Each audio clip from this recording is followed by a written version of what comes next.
The police sirens wailed in the distance, cutting through the quiet of my childhood home's driveway in Willow Creek, Oregon, on a crisp October evening in 2024. I stood there, clutching my house keys, staring at a glossy for sale sign staked into my front lawn. My name's Ethan Carter, a 32-year-old freelance graphic designer, and I'd just returned from a 3-week trip to the mountains, gathering reclaimed wood for a porch swing my late mother, Diane, and I had dreamed up before her death from leukemia 8 months prior. That swing was her final wish, a place to sit and watch the river she loved. But now, a woman named Sylvia Grant, a polished realtor in her early 60s, was inside my house, claiming I was the intruder. She'd called 911, accusing me of breaking into my own property, while she'd spent weeks living in my mother's riverside cottage, staging it for sale at $475,000. This wasn't just a neighbor dispute. It was a calculated theft of my grief, my legacy, and everything Mom stood for. Here's how it all unraveled, and trust me, it's a wild ride. I'd inherited Mom's cottage after she passed, a cozy haven filled with her watercolor paintings, hand-stitched quilts, and the faint scent of her lavender candles. It wasn't just a house site, was her heart, her sanctuary, where she'd raised me to value kindness, resilience, and fighting for what's right. I've been splitting my time between remote work and building that swing, using her sketches from her hospital bed. 3 weeks ago, I'd headed to the Cascades to source materials, thinking my home was safe. But when I pulled up that evening, I saw Sylvia, all business in a tailored blazer, chatting with a nervous couple under a banner that read Riverside Retreat. She was mid-sentence on her phone. Yes, 911. They're the man attempting to break into the property I'm managing at 23 Riverbend Lane. He's acting erratic. I stepped out of my truck, keys in hand, heart pounding. "This is my house," I said, voice steady despite the surreal scene. I inherited it from my mother. Sylvia barely flinched, turning to the Copley retired pair named the Harrisons with a practiced smile. "I'm so sorry for the disruption. We occasionally get drifters who fixate on vacant properties." "Mrs. Harrison clutched her bag, whispering, "Is this common here?" Sylvia nodded solemnly. "Unfortunately, yes. Unoccupied homes attract trouble, which is why professional oversight is critical." The Harrisons shuffled off, spooked, as police lights flashed down the road. Officer Daniel Hayes, a no-nonsense cop in his late 40s, arrived and sized us up. Sylvia slipped into victim mode, her voice dripping with concern. "Officer, I've been managing this abandoned property under HOA emergency protocols. This man claims ownership, but I have documentation." I pulled out my ID, the deed, and Mom's will, hands shaking. "Here's proof. This is my home." Sylvia countered smoothly. "Forged documents are common, officer. I have a signed HOA agreement and evidence of prolonged vacancy." Hayes raised an eyebrow. "When were you last here, Mr. Carter?" The question stung. 3 weeks ago, working on my mother's swing. I've been sourcing materials upstate, but live here part-time." Sylvia pounced. "Non-residency, officer. County rules classify properties vacant after 21 days without notice as abandoned, especially if they pose safety risks." Her knowledge of legal loopholes was chilling. She wasn't some random opportunist. She was a predator. I showed Hayes photos of my progress on the swing, Mom sketches, and receipts from lumber yards. His expression softened. "Ma'am, he's clearly the owner with active projects." Sylvia conceded with a tight smile.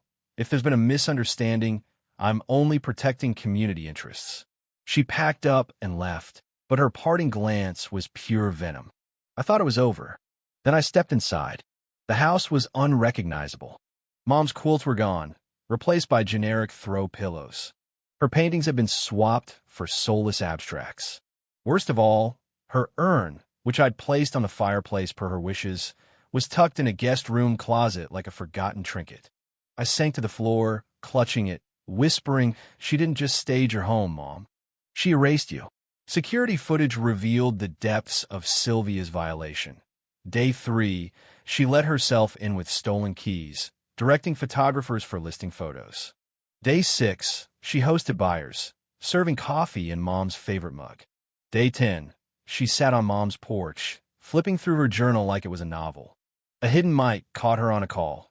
The clutter-old art, personal photos was dragging down the vibe. I had to clear it out. I found her notebook in a kitchen drawer, titled Carter Property Plan. It was a masterclass in manipulation. Target, grieving son, emotionally vulnerable. Document absence to justify abandonment. Staging cost, $15,000. Projected sale, $475,000. Profit, $90,000. Use grief to pressure via community and legal tactics. She'd cataloged Mom's belongings like trash. Paintings donate. Photos discard. Earn relocate. I broke down, the weight of her calculated cruelty crushing me. Sylvia wasn't done. She posted on the neighborhood app, concerned about 23 Riverbend. Owner claims remote work, but property shows clear abandonment. As a realtor, I worry about our home values. Neighbors, strangers to me, chimed in with concerns. Then I found her card, Grants Property Solutions Reviving Neglected Homes. This was her business model preying on vulnerable owners. I vowed to fight, not just for Mom's legacy, but to stop her from targeting others. The next morning, I noticed more missing items. Mom's mugs, her Riverstone coasters, even her gardening gloves. Sylvia had been living Mom's life. Footage showed her wearing Mom's cardigan, cooking with her pans, sleeping in her bed. Day 12, she read Mom's letters to meprivate words from her final days, tossing them aside like junk mail. I was sickened but determined. I posted a video online, showing Mom's home before and after Sylvia's staging, exposing her via security clips. It went viral, hitting 1 million views in hours, with comments raging, "This is theft. Sue her. Your mom deserves justice." Sylvia retaliated with a polished statement, claiming she was protecting an abandoned property and framing me as unstable. She filed an HOA complaint, complete with doctored photos of my hazardous swing project, and rallied neighbors at a community tea to paint me as a threat. But one neighbor, Tom Reynolds, a retired firefighter, saw through her. "I watched you build that swing, Ethan," he said. "Every nail's for your mom." Sylvia's lying. At the HOA meeting, Sylvia presented witnesses who parroted her narrative. I countered with footage of her in Mom's clothes, reading her journal. The room shifted. Tom stood up. "That's not management. That's obsession." Sylvia's mask slipped as she screamed, "I was saving this neighborhood." Then Tom got a call Sylvia had changed my locks during the meeting, barricading herself inside. Police arrived to find me locked out, Sylvia claiming I was violent. My live stream hit 30,000 viewers, capturing the chaos. Inside, officers found her belongings everywhere, Mom's treasures boxed up, and her notebook detailing my emotional weaknesses.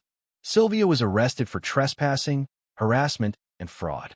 Neighbors, realizing they'd been duped, helped restore Mom's home. Tom guided the swing's completion, and the community rallied, turning it into a memorial. Sylvia's plea deal included probation, counseling, and restitution. She texted me months later, "I was saving myself from losing another home. I'm sorry. Today I sit on Mom's swing, watching the river. Her legacy thrives, stronger for the fight. But was justice enough? Should Sylvia's trauma excuse her? Could I have stopped her sooner?" Share your thoughts. What's the wildest neighbor drama you've faced? And how far would you go to protect a loved one's memory? Like, comment, and subscribe for more stories of resilience.